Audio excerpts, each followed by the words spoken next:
ओम गं गणपतये नमः। राधे राधे, जय माता दी। आप सभी को करवा चौथ की ढेर सारी शुभकामनाएं। आइए सुनते हैं कार्तिक मास संकष्टी चतुर्थी व्रत कथा पूजन विधि। पार्वती जी कहती हैं कि हे भाग्यशाली लंबोदर, भाषणकर्ताओं में श्रेष्ठ कार्तिक कृष्ण चतुर्थी को किस नाम वाले गणेश जी की पूजा किस भांति करनी चाहिए। श्री कृष्ण जी ने कहा कि अपनी माता की बात सुनकर गणेश जी ने कहा कि कार्तिक कृष्ण चतुर्थी का नाम संकटा है। उस दिन पिंग नामक गणेश जी की पूजा करनी चाहिए। पूजन पूर्वोक्त रीति से करना उचित है। भोजन एक बार करना चाहिए। व्रत और पूजन के बाद ब्राह्मण भोजन कराकर स्वयं मौन होकर भोजन करना चाहिए। मैं इस व्रत का महात्म्य कह रहा हूँ, सावधानी पूर्वक श्रवण कीजिए। कार्तिक कृष्ण संकटा चतुर्थी को घी और उड़द मिलाकर हवन करना चाहिए। ऐसा करने से मनुष्य को सर्वसिद्धि प्राप्त होती है। श्री कृष्ण जी ने कहा कि वृत्तासुर दैत्य ने त्रिभुवन को जीत करके संपूर्ण देवों को परतंत्र कर दिया। उसने देवताओं को उनके लोकों से निष्कासित कर दिया। परिणाम रूप देवता लोग दसों दिशाओं में भाग गए। तब सभी देव इंद्र के नेतृत्व में भगवान विष्णु के शरणागत हुए। देवों की बात सुनकर विष्णु ने कहा कि समुद्री द्वीप में बसने के कारण वे दैत्य निरापद होकर उच्छृंखल एवं बलशाली हो गया है।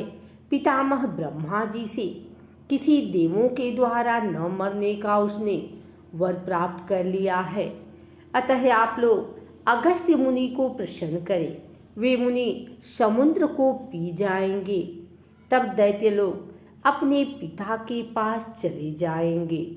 आप लोग सुखपूर्वक स्वर्ग में निवास करने लगोगे। अतः आप लोगों का कार्य अगस्त्य मुनि की सहायता से पूरा होगा। ऐसा सुनकर सब देवगण अगस्त्य मुनि के आश्रम में गए और स्तुति द्वारा उन्हें प्रसन्न किया। मुनि ने प्रसन्न होकर कहा कि हे देवताओं, डरने की कोई बात नहीं है। आप लोग का मनोरथ निश्चय ही पूरा होगा। मुनि की बात से सब देवता अपने अपने लोक को चले गए। इधर मुनि को चिंता हुई कि 1,00,000 योजन इस विशाल समुद्र का मैं कैसे पान कर सकूंगा। तब गणेश जी का स्मरण करके संकट चतुर्थी के उत्तम व्रत को विधि पूर्वक संपन्न किया। 3 महीने तक व्रत करने के बाद उन पर गणेश जी प्रसन्न हुए। उसी व्रत के प्रभाव से अगस्त्य जी ने समुद्र को सहज ही पान करके सुखा डाला। यह उसी व्रत का प्रभाव था कि अर्जुन ने निवात, कवच आदि संपूर्ण दैत्यों को पराजित कर दिया। गणेश जी की इस बात से पार्वती जी अत्यंत प्रसन्न हुई कि मेरा पुत्र विश्ववंद और सर्व सिद्धियों का प्रदाता है।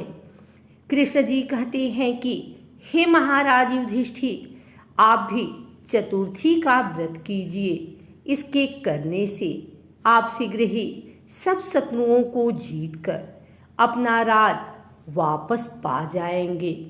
श्री कृष्ण के आदेशानुसार युधिष्ठिर ने गणेश जी का व्रत किया। व्रत के प्रभाव से उन्होंने शत्रुओं को जीतकर अखंड राज्य प्राप्त कर लिया। केवल कथा श्रवण करने से ही हजारों अश्वमेध और सैकड़ों वाजपेय यज्ञ का फल प्राप्त होता है।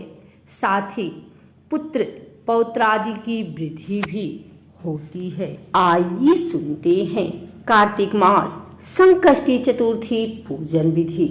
सनातन मान्यताओं के मुताबिक हर महीने में 2 चतुर्थी तिथि होती है।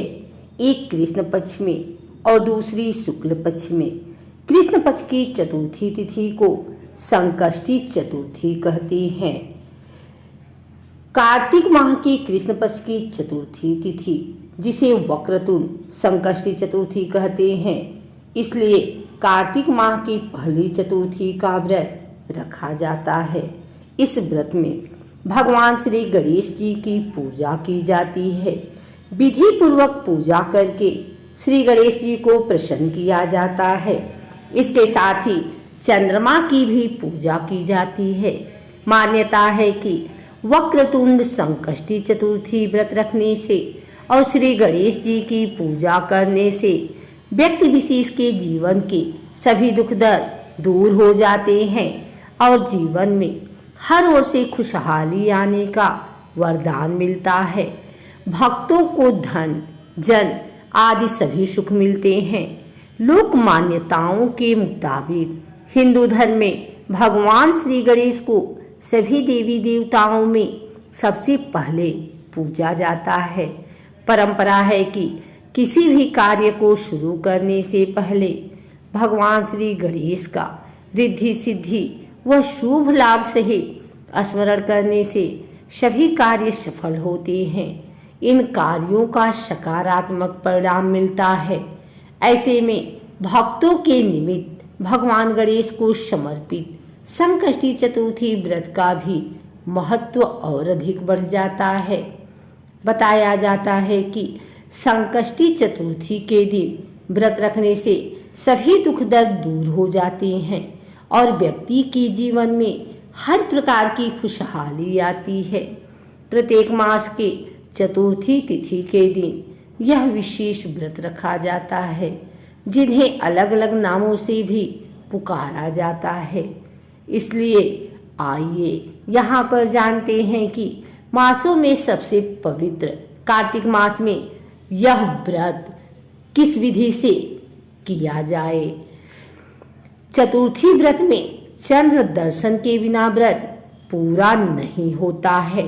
वक्रतुंड संकष्टी चतुर्थी व्रत के ब्रह्म मुहूर्त में उठकर स्नान ध्यान आदि करके स्वच्छ वस्त्र धारण करें और भगवान गणेश की पूजा के साथ व्रत का संकल्प लें। उसके बाद पाप नाशक श्री गणेश जी की पूजा करें। पूजा के दौरान श्री गणेश को तिल, गुड़, लड्डू, दुर्वा और चंदन अर्पित करें तथा मोदक का भोग लगाएं।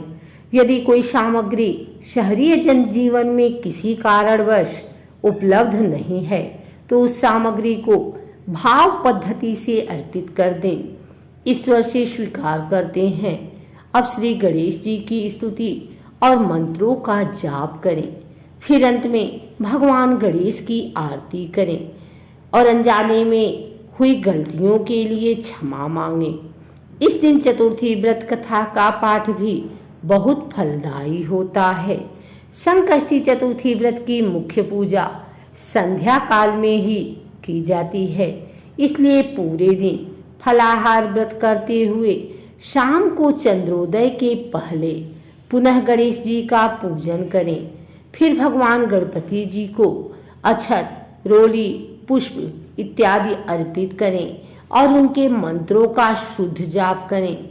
इस दिन चंद्रमा के दर्शन करें और फिर भगवान गणेश की विधिवत पूजा करें और चंद्रमा को अर्घ्य दें।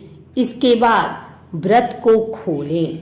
स्पष्ट है कि कार्तिक मास के कृष्ण पक्ष में वक्रतुंड संकष्टी चतुर्थी के दिन पूजा पाठ करने से और भगवान गणेश की वंदना करने से विभिन्न प्रकार के कष्ट दूर हो जाते हैं और घर में सुख शांति आती है।